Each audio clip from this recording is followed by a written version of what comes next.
Well, Mr. Squidward's gone ahead and hooked himself. Might as well tell you all the story. I just want to start off by saying if you want an answer at the end, prepare to be disappointed. Answers cost money. You see, there was an intern at Nickelodeon Studios for a year in 2005 for his degree in animation. It wasn't paid, of course. Most internships aren't. But it did have some perks beyond education. To adults, it might not seem like the big one, but most kids at the time would go crazy over it. Now, since he worked directly with the editors and animators, he got to view the new episodes days before they were aired. Now let me get right to the point without giving too many unnecessary details. They had recently made the SpongeBob movie, and the entire staff was somewhat sapped of creativity, so it took them longer to start up the season. But the delay lasted longer for more upsetting reasons. There was a problem with the Series 4 premiere that set everyone and everything back for several months. He and two other interns were in the editing room along with the lead animators and sound editors for the final cut. They received a copy that was supposed to be Fear of a Krabby Patty. Oh, what nonsense.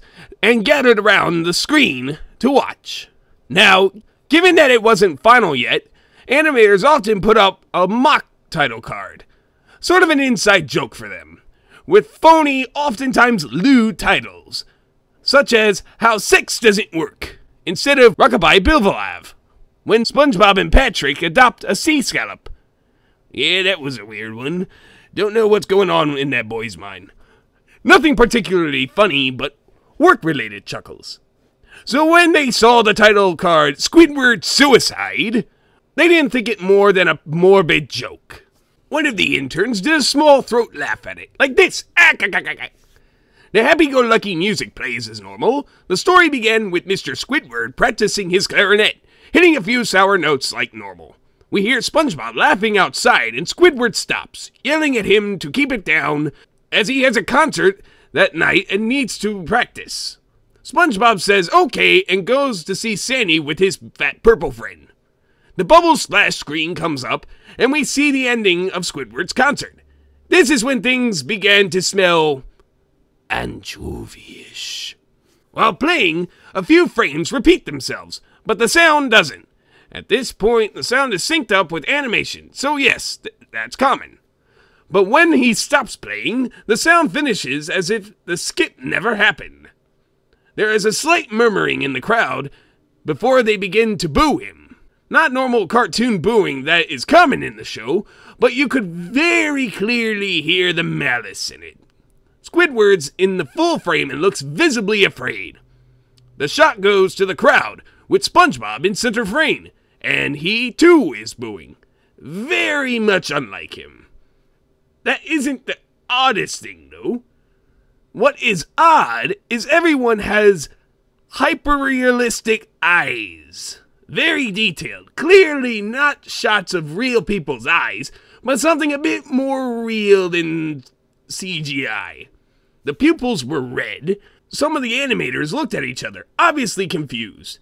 But since they weren't the writers, he didn't question its appeal to children yet.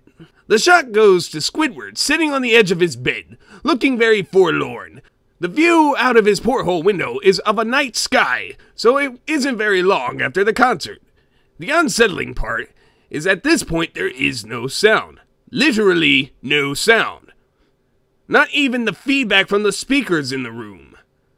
It was as if the speakers were turned off, though their status showed them working perfectly. He just sat there, blinking, in his silence for about 30 seconds. Then he started to sob softly. He put his tentacles over his eyes and cried quietly for a full minute more. All the while, a sound in the background very slowly growing from nothing to barely audible. It sounded like a slight breeze through the forest. The screen slowly begins to zoom on his face. By slow, I mean it's only noticeable if you look at shots 10 seconds apart side by side. His sobbing gets louder, more full of hurt and anger. The screen then twitches a bit, as if it twists in on itself for a split second, then back to normal. The wind through the trees sound gets a slowly louder and more severe, as if a storm is brewing somewhere. The eerie part of this sound and Squidward sobbing sounded real, as if the sound wasn't coming from the speakers, but as if the speakers were holes the sound was coming through from the other side. As good a sound as the audio studios have, they don't purchase the equipment to be that good to produce sound of that quality. Lord knows I can't spend that kind of money. Below the sound of the wind and sobbing, very faint, something sounded like laughing. It came at odd intervals, and never lasted more than a second, so you had a hard time pinning it. They watched the show twice, so pardon me if things sound too specific, but they've had time to think about them. After 30 seconds of this, the screen blurred and twitched violently, and something flashed over the screen, as if a single frame was replaced. The lead animation editor paused and rewound the frame by frame. What they saw was horrible. It was a still photo of a child. It couldn't have been more than 6. The face was red, and one eye was dangling over his upturned face, just like a crab. Oh, this child's dead. Oh, well, that is horrible. He was naked down to his underwear, his stomach crudely cut open, and his entrails laying beside them. He was laying on some sort of pavement that was probably a road. The most unsettling part is that there was a shadow of the photographer. There was no crime tape, no evidence tags or markers, and the angle was completely off for a shot designed to be evidence. It would seem the photographer was the person responsible for the child's death. They were, of course, mortified, but pressed on, hoping that it was just a sick joke. The scene flipped back to Squidward, still sobbing louder than before, and half-body in frame. There was now what appeared to be blood running down his face from his eyes. The blood was also done in a hyper-realistic style, looking as if you touched it, you'd get blood on your fingers. The wind sounded now as if it was that of a gale blowing through the forest. There were even snapping sounds of branches. The laughing, a deep baritone lasting at longer intervals and coming more frequently.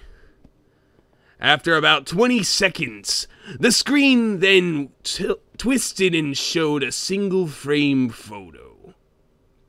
The editor was reluctant to go back. They all were. But he knew he had to. This time, the photo was that of what appeared to be a little girl, no older than the first child. She was laying on her stomach, her braids in a pool of blood next to her. Her left eye was too popped out, and popped. Naked except for underpants. Her entrails were piled on top of her, above another crude cut along her back. Again, the body was on the street, and the photographer's shadow was visible. Very similar in shape to the first. The young lad had to choke back vomit, and one intern, the only female in the room, ran out. The show ended up proceeding. Why these lily lubbers would even do that, I'm not sure. About 5 seconds after the second photo played, Squidward went silent, as did all sound. It was like when the scene started. He put his tentacles down, and his eyes were now done in a hyper-realism like the others were in the beginning of the episode. They were bleeding, bloodshot, and pulsating. He just stared at the screen, as if watching the viewer. After about 10 seconds, he started sobbing, this time not covering his eyes. The sound was piercing and loud, and most fear-inducing of all his sobbing was mixed with screams. Tears and blood were dripping down from his face at a heavy rate. The wind sound came back, and so did the deep voice laughing. And this time, the still photo lasted for a good 5 frames. The animator was able to stop it on the 4th and backed up. This time, the photo was of a boy, about the same age, but this time, the scene was different. The entrails were just being pulled out from the boy's stomach. The entrails were just being pulled out from a stomach wound by a large hand. The right eye popped and dangling, blood trickling down it. The animator proceeded. It was hard to believe, but the next one was different, but we couldn't tell what. He went on to the next, same thing. He went back to the first and played them quicker, and the young lad lost it.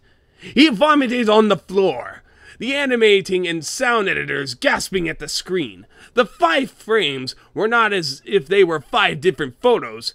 They were played out as if they were frames from a video. They saw a hand slowly lift out the guts and saw the kid's eyes focus on it. They even saw 2 frames of the kid beginning to blink. The lead sound editor told them to stop. He had to call in the creator to see this. Mr. Hillenberg arrived within about 15 minutes. He was confused as to why he was called down there, so the editor just continued the episode. Once the few frames were shown, all screaming, all sound again stopped. Squidward was just staring at the viewer, full frame of the face, for about 3 seconds. The shot quickly panned out, and that deep voice said, "Do it." And we see in Squidward's tentacles a shotgun. He immediately puts the gun in his mouth and pulls the trigger. Realistic blood and brain matter splatters the wall behind him and his bed. And he flies back with the force. The last 5 seconds of the episode show his body on the bed, on his side, one eye dangling on what was left of his head above the floor, staring blankly at it. The episode then ends. Mr. Hillenberg is obviously angry at this. He demanded to know what the heck was going on. Most people left the room at this point, so it was just a handful of them to watch it again. Viewing the episode twice only served to imprint the entirety of it in the young lad's mind and cause the horrible nightmares. He was sorry he ever stayed. The only theory they could think of was the file was edited by someone in the chain from the drawing studio here. The CTO was called to analyze when it happened. The analysis of the file did show it was edited over by new material. However, the timestamp of it was a mere 24 seconds before they began viewing it. All equipment involved was explained for foreign software and hardware as well as glitches, as if the timestamp may have glitched and showed the wrong time, but everything checked out fine. They don't know what happened, and to this day nobody does. There was an investigation due to the nature of the photos, but nothing came of it. No child was identified, and no clues were gathered from the data involved, nor physical clues in the photos. The young lad never believed in unexplainable phenomenon before. But now that he had something happen and can't prove anything about it beyond anecdotal evidence, he now thinks twice about things. Well, that was a load of garbage. Talk about a lazy excuse for not coming into work. Mr. Squidward better be in my office within the next 2 hours or he's fired! Mr. Krabs. Mr. Krabs. I'm haunting you. Well, this is pretty fucked up.